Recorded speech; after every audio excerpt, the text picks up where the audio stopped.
Boa noite, irmãos, a paz do Senhor. Sejam bem-vindos a mais um culto. Vamos dar início ao culto ao Senhor com uma música que fala sobre Deus nos ter encontrado, nos ter dado um lar, uma família e nunca mais estarmos sós. Porque, apesar de tudo, todas as coisas, nós temos o nosso Deus connosco, amém? Por isso vamos cantar em família, vamos dizer que nós, eu e o meu lar, serviremos ao Senhor, amém? Então vamos cantar esta música ao Senhor esta noite.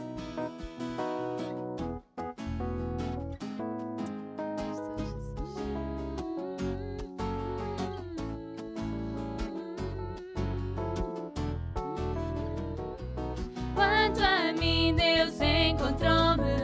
Quanto a mim, me deu um lar. Quanto a mim, me deu uma família. E não mais estarei só. A minha vida é abençoada. E no céu há um galardão. Então eu e meu lar serviremos ao Senhor. Eu tenho Jesus, Jesus. Ele me chama seu, Ele me levanta, eleva, sou atraído a Ele. Deus está em mim, certeza eu tenho. Deus está em mim, dentro de mim. Quanto a ti, quanto a mim, serviremos ao Senhor. Quanto a mim, Deus encontrou-me. Quanto a mim, me deu um lar. Quanto a mim, me deu uma família. E não mais estarei só. A minha vida é abençoada. E no céu há um galardão. Então eu e meu lar serviremos ao Senhor. Eu tenho Jesus, Jesus. Ele me chama seu. Ele me levanta, eleva, sou atraído a Ele. Deus está em mim, certeza eu tenho. Deus está em mim, dentro de mim. Quanto a ti, quanto a mim, serviremos ao Senhor. Quanto a ti, quanto a mim, serviremos ao Senhor. Quanto a ti, quanto a mim, serviremos ao Senhor. Amém. É bom servirmos ao Senhor. Amém. Aleluia. E vamos cantar mais um coro nesta noite. Amém. Um coro que diz: amor fiel, és meu para sempre. E realmente o amor de Deus é fiel e Ele nunca desilude. Ele está sempre connosco. Amém. Aleluia.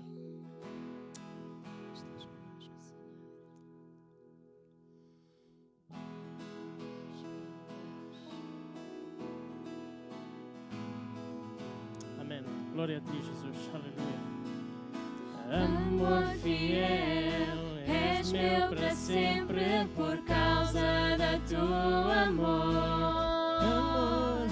Amor fiel, és meu para sempre por mim. Pagaste o preço, Senhor, Senhor, és meu Salvador. Teu amor não tem fim. Em ti eu esperarei. Nunca me deixas só. Nunca me deixas só. Amor fiel, és meu. Amor fiel, és meu para sempre por causa da tua amor. Amor fiel, és meu para sempre por mim. Pagaste o preço, Senhor, és meu Salvador. Teu amor não tem fim. Em ti eu esperarei. Nunca me deixas só. Nunca me deixas só. Amor fiel. Graça sem fim, Deus. Amor fiel. Graça sem fim.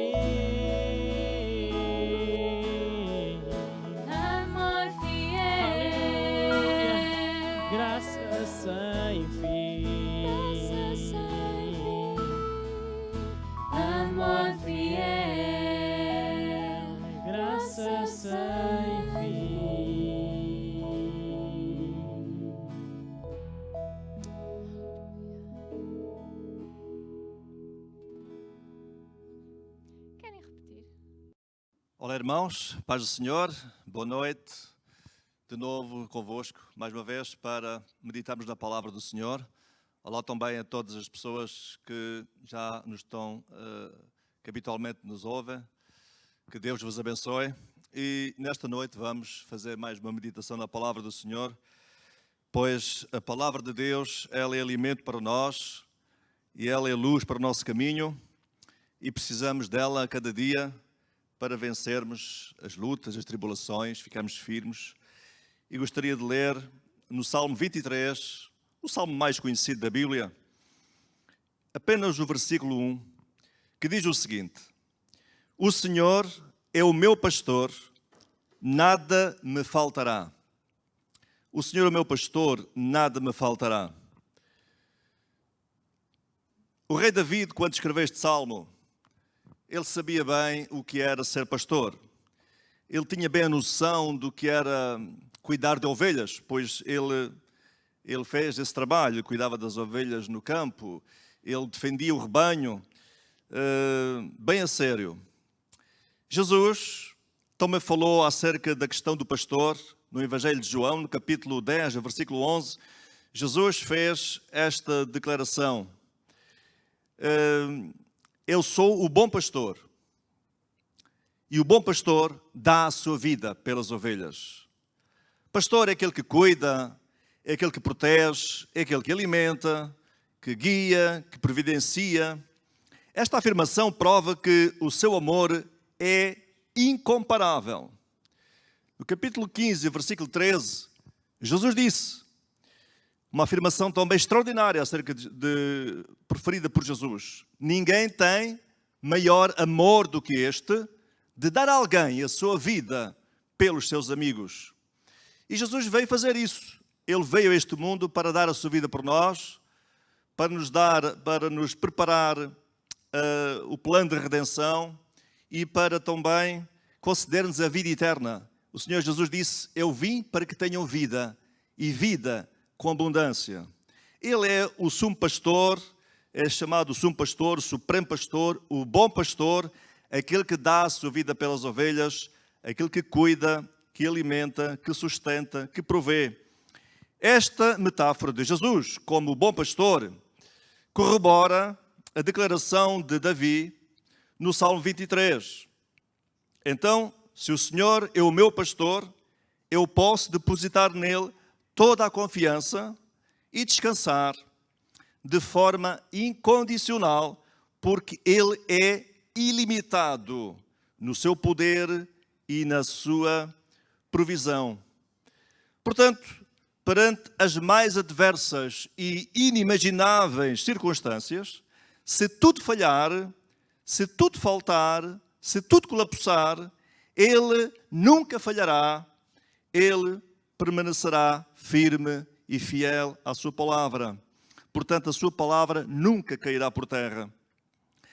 E então, com base nesta frase, nesta afirmação do rei David, salmista David, no Salmo 23, versículo 1, o Senhor é o meu pastor, e como tal, se o Senhor é o meu pastor, ele tinha esta confiança nele, nada me faltará. Isso trazia-lhe uma tranquilidade, uma segurança, uma confiança tremenda de que todas as pessoas necessitam. Todas as pessoas querem encontrar essa paz, essa tranquilidade. É muito normal que em tempos de crise comecem a faltar bens essenciais. E todos nós temos a noção de que agora, quando começou esta crise no nosso país, e já estávamos a ver o que estava acontecendo nos outros países, que as pessoas faziam filas, corriam para os supermercados fazer compras, porque temiam o que estava para vir, para se resguardarem em casa, com medo de acabar em algumas coisas. Mas há coisas que não se podem comprar nos supermercados, não se podem comprar nas prateleiras, não se encontra em lado nenhum. Elas são apenas provisão de Deus. E os bens mais essenciais, mais elementares, que são necessários para a vida, que são providos por Deus, eu gostaria de falar desses bens essenciais, dessas provisões, concedidas por Deus e que realmente o salmista David, ele podia ter essa noção e essa confiança de que nada disso lhe iria faltar. Uma das coisas essenciais, básicas para a vida é o oxigênio. Nós temos-o de graça, não é? Todos respiramos. É verdade que agora este é um dos principais problemas por causa do coronavírus, é a questão do oxigênio. Por isso, a necessidade de tantos ventiladores para ajudar as pessoas a respirarem. Mas nós temos-lo de graça, não é? A luz, outro bem essencial para a vida. O relacionamento, nós precisamos de nos relacionar. O pão, o alimento de cada dia. A água, outro elemento básico e essencial para a vida. E outra coisa tão fundamental, tão necessária, que é a paz e segurança. Todos nós necessitamos de ter paz e de nos sentirmos seguros. No Salmo 100, versículo 3, também diz o seguinte, acerca da questão do pastor. O salmista diz ali naquele salmo: foi ele, e não nós, que nos fez povo seu e ovelhas do seu pasto. Se ele é meu pastor, se ele é nosso pastor, então porque nós somos suas ovelhas. Ou, primeiro, se nós somos suas ovelhas, é porque ele é realmente o nosso pastor. Foi ele que nos fez povo seu, foi ele que nos escolheu. Como Jesus disse certa vez para os discípulos: não me escolheste vós a mim, mas eu vos escolhi a vós e vos nomeei, para que vades e deis fruto e o vosso fruto permaneça, a fim de que tudo quanto pedirdes em meu nome, eu vou-lo conceda. Então realmente temos um privilégio tremendo em Deus por Jesus Cristo. Então, ovelhas do bom pastor, confiai nele. Confiai nele em todo o tempo. A Bíblia diz que devemos confiar no Senhor em todo o tempo, em todas as circunstâncias, em todas as situações, e louvá-lo, bendizê-lo, porque ele é bom, porque ele é fiel, porque ele é justo, porque ele nunca irá falhar em tempo algum. Em Provérbios diz: confia no Senhor de todo o teu coração e não te estribes no teu próprio entendimento. A nossa confiança deve estar baseada nele, firmada nele. Então, se a tragédia for tão grande, a ponto de faltar a respiração, ainda assim o Senhor me sustentará. Portanto, se tudo falhar, se tudo colapsar, se tudo cair, o Senhor não falhará. Por isso, esta confiança: o Senhor é o meu pastor, nada me faltará. No capítulo 17 de Atos dos Apóstolos, quando o apóstolo Paulo chegou a Atenas e foi ao Areópago, na capital da Grécia, ele pôde ver aqueles altares onde estavam vários deuses da mitologia grega, e chegou a um lugar onde estava um altar vazio, sem nada, apenas com esta frase: ao Deus desconhecido. Ele pegou nessa frase e começou a falar, começou a discursar naquele lugar acerca do Deus que era desconhecido para eles, mas que era bem conhecido do apóstolo Paulo. É acerca deste Deus que nós conhecemos, que nós amamos e que nós servimos, que nós queremos falar também, pregar e testemunhar acerca dele, que é maravilhoso. E não vou citar aqui a mensagem toda, a pregação, como é óbvio, não é? Mas em certa altura ele diz, no versículo 25, pois ele mesmo, esse Deus que eles não conheciam, ele mesmo é quem dá a todos a vida, a respiração e todas as coisas. A Bíblia diz que toda a boa dádiva e todo o dom perfeito vem do alto, descende do Pai das luzes, em quem não há mudança nem sombra de variação. Então vimos que a vida e a respiração é uma dádiva de Deus. Também podemos observar que no capítulo 2 do livro de Gênesis, quando Deus fez o homem, diz que o Senhor soprou em seus narizes o fôlego da vida. Deus comunicou vida ao homem. Este sopro não foi apenas, digamos que, o sopro de respiração, mas foi muito mais do que isso. Foi o Espírito que Deus comunicou ao homem. Como tal, o ser humano é um ser superior aos demais seres vivos, aos animais. Por isso é que foi criada a imagem e semelhança de Deus. Deus comunicou vida. Deus soprou nele o fôlego de vida. Então, Esta vida é alguma coisa concedida por Deus, é uma dádiva de Deus, é uma bênção de Deus. O apóstolo Paulo tinha um relacionamento profundo, tremendo com Deus. Ele era uma nova criatura, ele testemunhava disso. Em Gálatas capítulo 2, versículo 20, ele pode dizer: já estou crucificado com Cristo e vivo não mais eu, mas Cristo vive em mim. E a vida que agora vivo na carne, vivo na fé do Filho de Deus, o qual me amou e se entregou a si mesmo por mim. Então, quando ele diz, vivo não mais eu, mas Cristo vive em mim, quer dizer que Cristo era a vida dele, ou seja, não era mais ele que vivia. Portanto, a vida que ele vivia era Cristo nele, Cristo em mim, é que me dá força, é que me dá alento, é que me dá capacidade. Portanto, ele é a minha vida, ele é a minha força, sou uma nova criatura, porque ele me transformou. Também, se o sol deixar de dar a sua luz, a lua e as estrelas não brilharem, ainda assim eu terei luz. É maravilhoso, podemos pensar nisto. Em Gênesis capítulo 1 e versículo 3, diz que quando Deus fez os céus e a terra, a primeira coisa que Deus fez foi a luz. Diz no versículo 3, disse Deus, haja luz. Ainda antes de criar o sol, Deus estabeleceu a luz, Deus criou a luz. A Bíblia diz que Ele mesmo é luz e nele não há trevas nenhumas. No Salmo 27, versículo 1, outra afirmação maravilhosa acerca desta questão da luz. Diz o salmista, o Senhor é a minha luz. Então, se Ele é a minha luz, se Ele é tudo para mim, se Ele é o meu pastor, o bom pastor, eu não terei falta, nada me faltará das coisas mais básicas, mais essenciais, mais elementares para a vida. O Senhor é a minha luz e a minha salvação. De quem temerei? Ou a quem temerei? O Senhor é a força da minha vida. De quem me recearei? Outra das maravilhosas declarações de Jesus no Evangelho de João, capítulo 8, versículo 12, é que ele disse, eu sou a luz do mundo. Quem me segue não andará em trevas, mas terá a luz da vida. Então, seguir Jesus significa ter luz, significa não andar nas trevas. A Bíblia diz que Ele nos tirou das trevas para a luz, Ele é a luz, e também, não somente Ele é a nossa luz, de todos aqueles que creem nele e o seguem, como Ele faz resplandecer a nós a sua luz e quer que nós brilhemos para a sua glória, como astros no meio das trevas. Se eu ficar privado do contacto com todas as pessoas do mundo, não deixarei de sentir o aconchego dos seus braços, porque nem a morte me pode separar dele.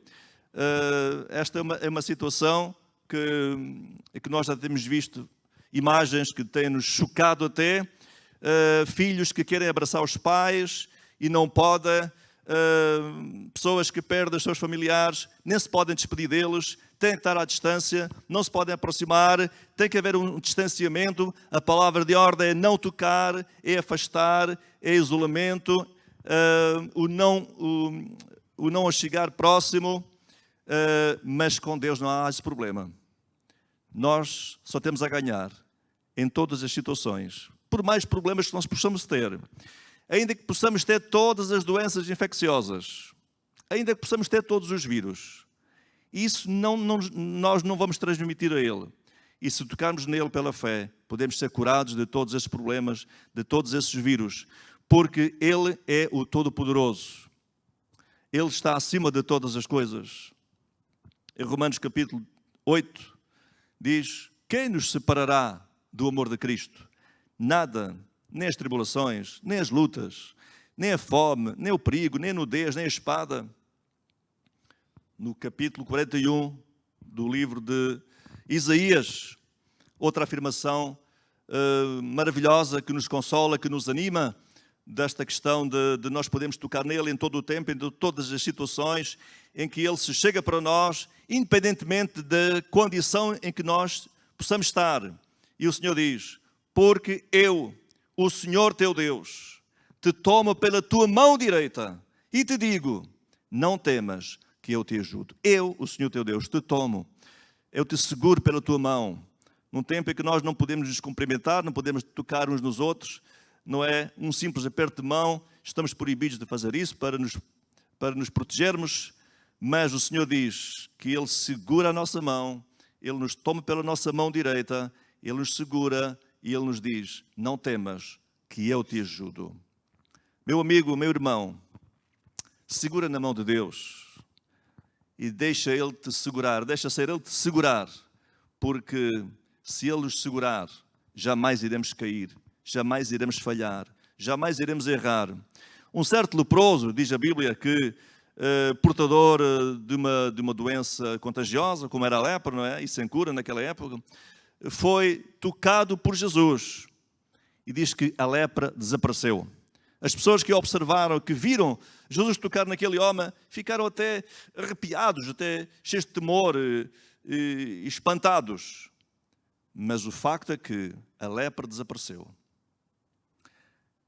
E Jesus nem por isso ficou contagiado. Podemos tocar nele em todo o tempo. Meu amigo, se tocares em Jesus pela fé, podes ser curado. Não apenas de qualquer enfermidade que possas ter, como da mais grave, que é o pecado, que nos leva ao inferno, se não for curado, se não for perdoado. E para isso nós precisamos nos arrepender dos nossos pecados e pedir perdão. Outra questão importante é que não faltará para aqueles que são ovelhas do bom pastor, se a fome se instalar e o pão faltar, Jesus me saciará, porque Ele é o pão que desceu do céu para dar vida ao mundo.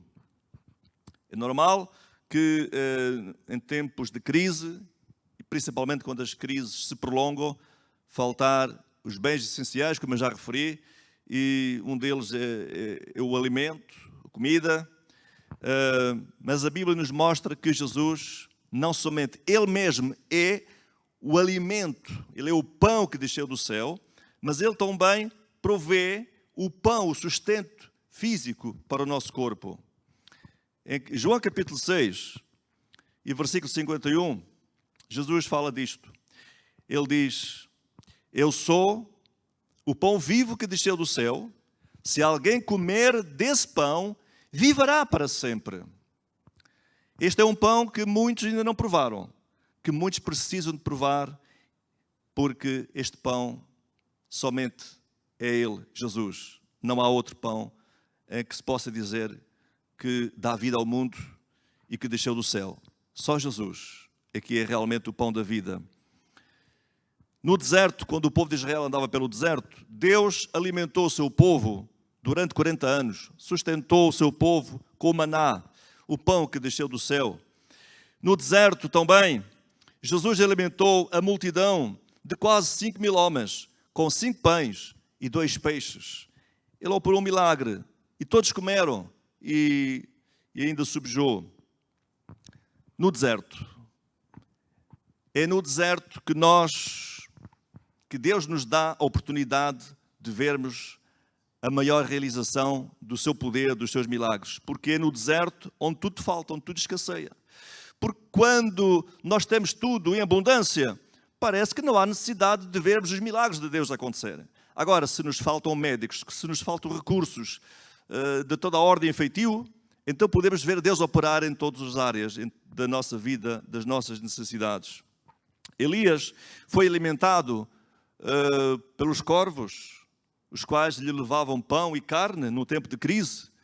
E como tal, Deus também sustentou aquela viúva que apenas tinha um pouquinho de azeite na panela e um pouquinho de azeite na botija e farinha na panela, que não faltou até que passasse aquela crise.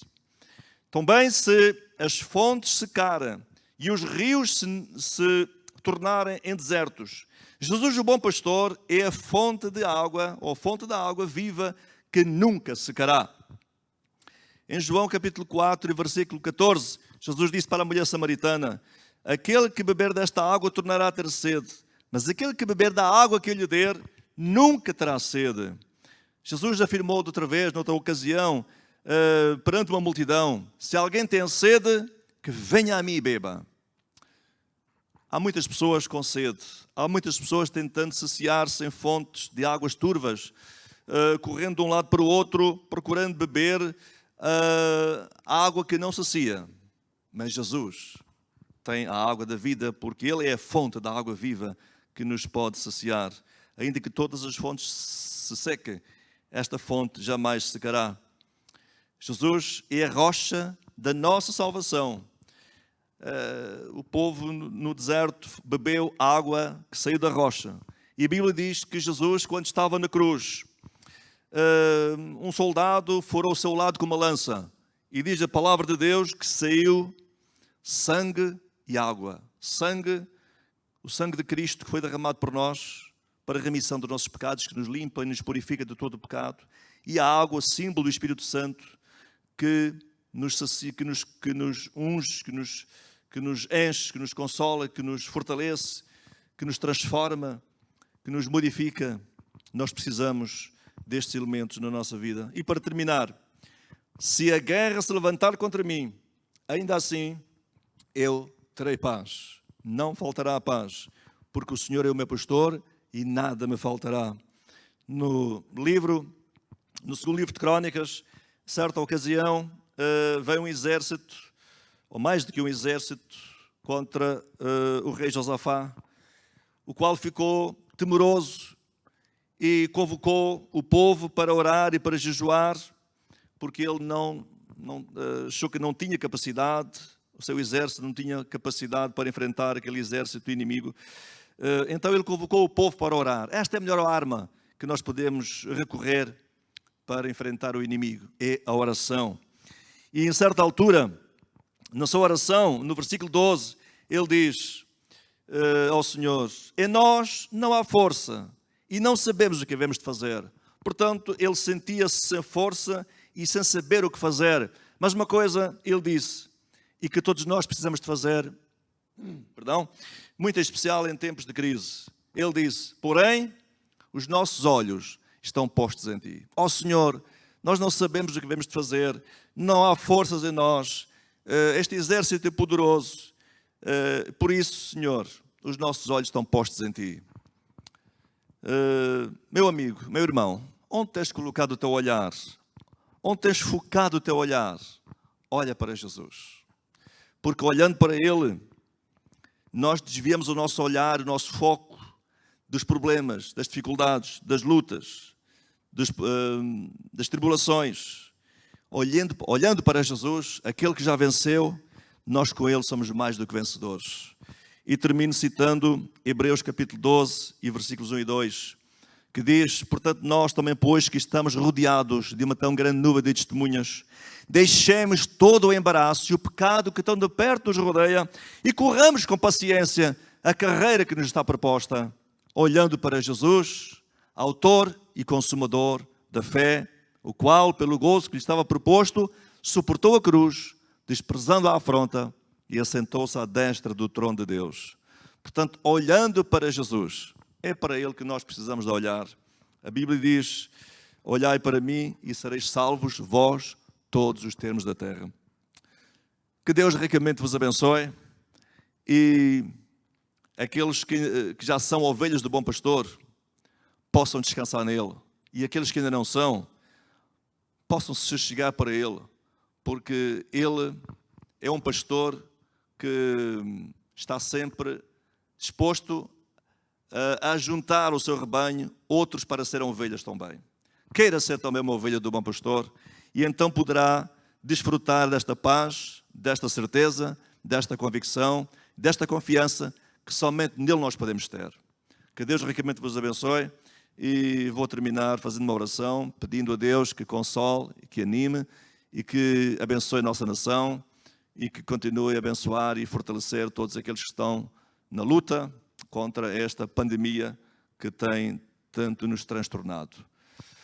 Obrigado, Deus, por este tempo. Obrigado, Senhor, por aqueles que Tu tens levantado para Te servir, para fazer a Tua obra, Senhor. Dou-Te graças, ó Deus, porque sabemos que Tu estás connosco, Tu és fiel, Tu nunca nos deixarás, nem nunca nos desampararás. Tu és aquele que velas pela Tua palavra para a cumprir, Deus. Obrigado, Senhor, pela Tua provisão, pelo Teu cuidado. Obrigado, Senhor, por aqueles que têm trabalhado de dia e de noite, incessantemente, combatendo este vírus. Senhor, abençoa, Deus, as suas famílias, todos aqueles que têm também sofrido perdas dos seus entes queridos, consola os seus corações e abençoa a nossa nação, abençoa a tua igreja em todo o lugar, abençoa os pastores, todas as famílias, ó Deus, eu te entrego tudo nas tuas mãos e te agradeço no bendito nome de Jesus. Que Deus ricamente abençoe, uma noite abençoada.